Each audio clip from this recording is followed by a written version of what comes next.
क्या सरकार बिना वजह किसी का पासपोर्ट जब्त कर सकती है?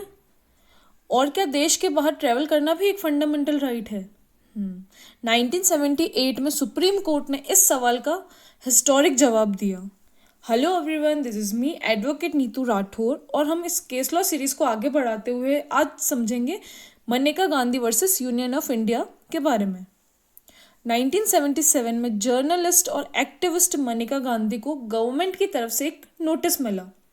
नोटिस में कहा गया कि उन्हें अपने पासपोर्ट तुरंत सरेंडर करना होगा।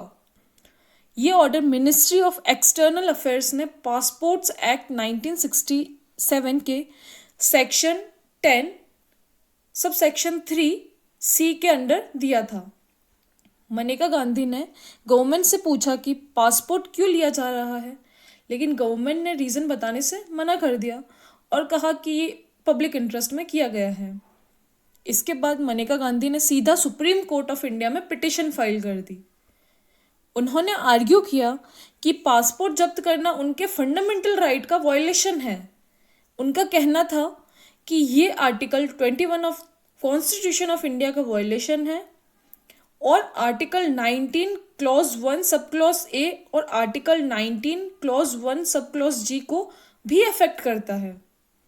गवर्नमेंट की तरफ से कहा गया कि पासपोर्ट सीज करना पासपोर्ट्स एक्ट के अकॉर्डिंग लीगल है और नेशनल इंटरेस्ट में किया गया है। अब सुप्रीम कोर्ट का जजमेंट क्या रहा वो देखते हैं। 1978 में सुप्रीम कोर्ट ने एक हिस्टोरिक जजमेंट दिया। कोर्ट ने कहा कि राइट टू ट्रैवल अब्रॉड भी पर्सनल लिबर्टी का पार्ट है जो आर्टिकल 21 में प्रोटेक्टेड है। दूसरी बात कही कि कोर्ट ने कोई भी लॉ पर्सनल लिबर्टी को रिस्ट्रिक्ट करेगा वो फेयर, जस्ट और रीजनेबल होना चाहिए। अगर गवर्नमेंट किसी का पासपोर्ट सीज करती है तो उस पर्सन को प्रॉपर हियरिंग और रीज़न भी बताना ज़रूरी है। कोर्ट ने यह भी क्लियर किया कि आर्टिकल 14, 19 और आर्टिकल 21 एक दूसरे से कनेक्टेड है। इन्हें गोल्डन ट्रायंगल ऑफ कॉन्स्टिट्यूशन कहा गया है। अब केस का इम्पैक्ट क्या रहा?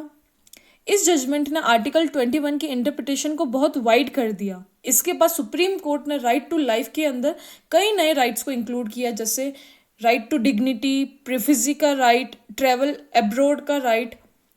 इसलिए मनेका गांधी केस को इंडियन कॉन्स्टिट्यूशनल लॉ का एक हिस्टोरिक जजमेंट भी माना जाता है। Maneka Gandhi versus union of India ने सिर्फ एक पासपोर्ट डिस्प्यूट सॉल्व नहीं किया, बल्कि इंडियन कॉन्स्टिट्यूशन में पर्सनल लिबर्टी की डेफिनेशन को हमेशा के लिए बदल दिया। अगर आपको ये केस लॉ सीरीज पसंद आ रही है तो वीडियो को लाइक, चैनल को सब्सक्राइब ज़रूर करें।